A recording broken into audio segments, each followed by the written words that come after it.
वर्तमान परिप्रेक्ष्य में अक्सर जब क्षत्रियों और ओबीसी, एससी, एसटी समाजों के संबंधों को लेकर मीडिया, सोशल मीडिया पर चर्चा होती है, तब देश का ब्राह्मणबनिया शासक वर्ग इन संबंधों को एक नकारात्मक दृष्टिकोण देकर इन्हें एक संकुचित और छद्म दायरे में सिमटने की कोशिश करता है।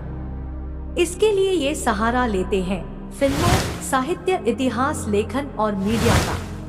ऐसा पंडा पूंजीवादी इसलिए करते हैं ताकि ओबीसी, एससी, एसटी समाजों को क्षत्रियों से उलझा जहां अपनी अघोषित तानाशाही से सबका ध्यान भटका सके, वहीं क्षत्रियों को एक राजनैतिक अनिश्चितता में रखकर उन्हें अपना पिछलगू बनाए रखें। नहीं तो क्यों ही सहस्र वर्षों से सौहार्द से जीते आ रहे क्षत्रियों एवं बहुजन समूह के बीच आज पिछले कुछ दशकों से मनमुटाव की स्थिति उत्पन्न होती। किंतु आज हम क्षत्रिय समाज और बहुजन समाज के साझा सह-अस्तित्वपूर्ण इतिहास पर चर्चा करते हैं, जिसे इस छली वर्ग द्वारा छिपाया गया है और मुख्य धारा में कभी आने ही नहीं दिया जाता। इन्होंने अंग्रेजों के साथ मिलकर एक बहुत ही तथ्यहीन और प्रमाणहीन अवधारणा फैलाई कि वर्तमान क्षत्रिय पूर्ण और शक है, यानी बाहरी है। इनका यह दुष्प्रचार इतना कामयाब रहा कि वर्तमान के कई अम्बेडकरवादी लेखक भी अज्ञानवश इनके इस दुष्प्रचार के प्रभाव में इसी तरह का लेखन लिखते हैं। जबकि बहुजनों की ही तरह सभी क्षत्रिय वंशों की उत्पत्ति उन्हीं 16 जनपदों से है, जहां उनकी आज भी बसावट पाई जाती है। जैसे वैश्य राजपूत, जिनका नाम बिहार के वैशाली शहर से आता है, उनका निकास लिच्छवी गणराज्य से रहा, जिन लिच्छवियों की राजधानी वैशाली थी। दुनिया को समता का पाठ पढ़ाने वाले बुद्ध स्वयं शाक्यवंशी क्षत्रिय थे।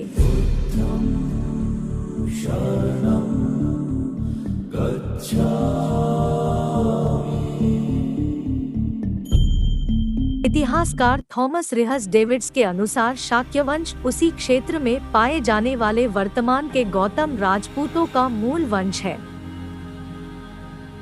बौद्ध धर्म का प्रचार जिन मौर्य क्षत्रियों ने किया, उन्हीं लोगों ने राजपुताने के गौरव चित्तौड़ के गढ़ की नींव रखी और वे आज भी उनके वंशज मोरी अथवा मौर्य राजपूतों के नाम से जाने जाते हैं। सम्राट हर्ष, जिन्होंने बाद में बुद्ध का प्रचार किया, वे भी तो बैसवंशी क्षत्रिय ही थे।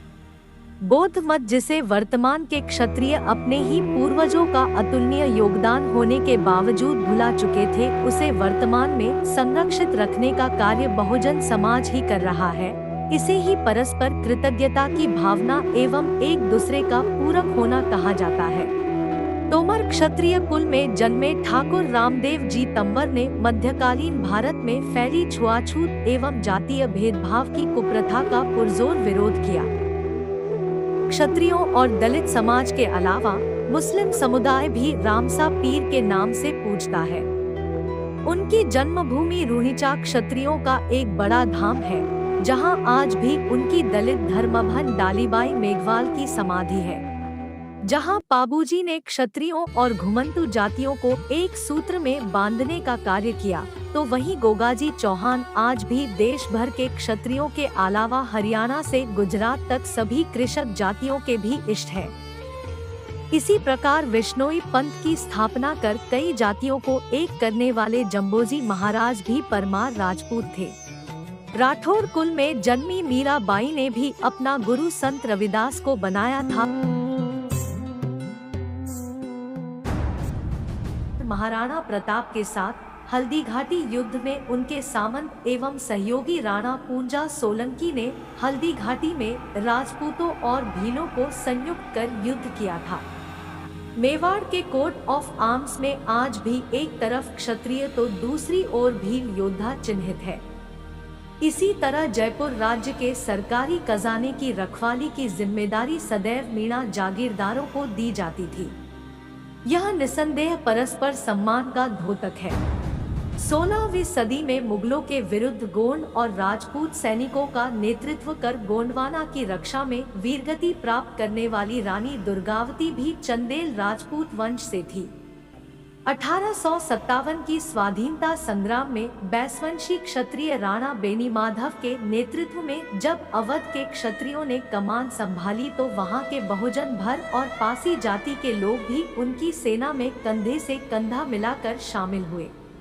महाराजा हरि सिंह ने जम्मू में न केवल मंदिरों में दलित समाज के प्रवेश का प्रबंध किया बल्कि उच्च शैक्षणिक संस्थाओं में दलित युवाओं के लिए स्कॉलरशिप की व्यवस्था भी की। तो वहीं जब बाबा साहेब को दलित बहुजनों के हितार्थ संस्था स्थापित करने हेतु चंदे की आवश्यकता पड़ी तो महाराजा कश्मीर समेत महाराजा बीकानेर उन 10 जनहितैषियों में से थे जिन्होंने उनकी सहायता की।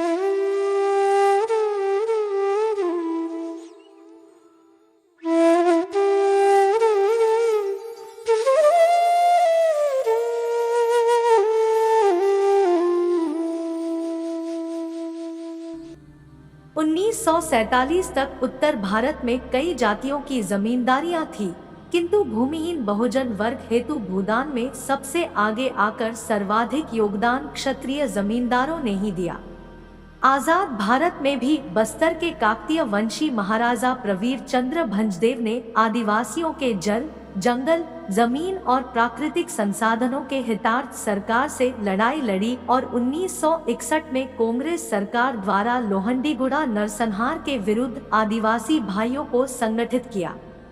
आदिवासियों में उनके प्रभाव से तिलमिलाई सरकार ने 1966 में प्रवीर चंद्र और उनके आदिवासी साथियों की निर्मम हत्या की। वीरवर बाबा बिरसा मुंडा की कहानी को झारखंड की गुमनामी से उठाकर पहली बार अंतर्राष्ट्रीय पटल पर सामने लाने वाले IAS कुमार सुरेश सिंह चंदेल भी तो एक क्षत्रिय ही थे। उन्होंने 1966 में the dust storm and the hanging mist, a study of Birsa Munda and his movement in Chhota Nagpur नाम से विस्तृत किताब लिखी थी। बतौर आर्कियोलॉजिकल सर्वे ऑफ इंडिया के डायरेक्टर जनरल के तौर पर इन्होंने पीपल ऑफ इंडिया शीर्षक से 43 वॉल्यूम लंबा सर्वे प्रकाशित किया, जिसमें भारत के तमाम गुमनाम अपेक्षित समुदायों के प्रति राष्ट्रीय स्तर पर जागरूकता फैलाई गई। यही नहीं, जब डॉक्टर अंबेडकर ने अपने मंत्री पद से इस्तीफा दिया और उन्हें अपना सरकारी आवास छोड़ना पड़ा, तब राजस्थान की सिरोही रियासत के पूर्व देवड़ा चौहान महाराजा ने डॉक्टर अंबेडकर के प्रति सम्मान के चलते उन्हें अपना निजी आवास भेंट कर दिया था। 26 अलीपुर रोड दिल्ली में स्थित इसी आवास में बाबा साहेब अंबेडकर ने अपना अंतिम समय बिताया था।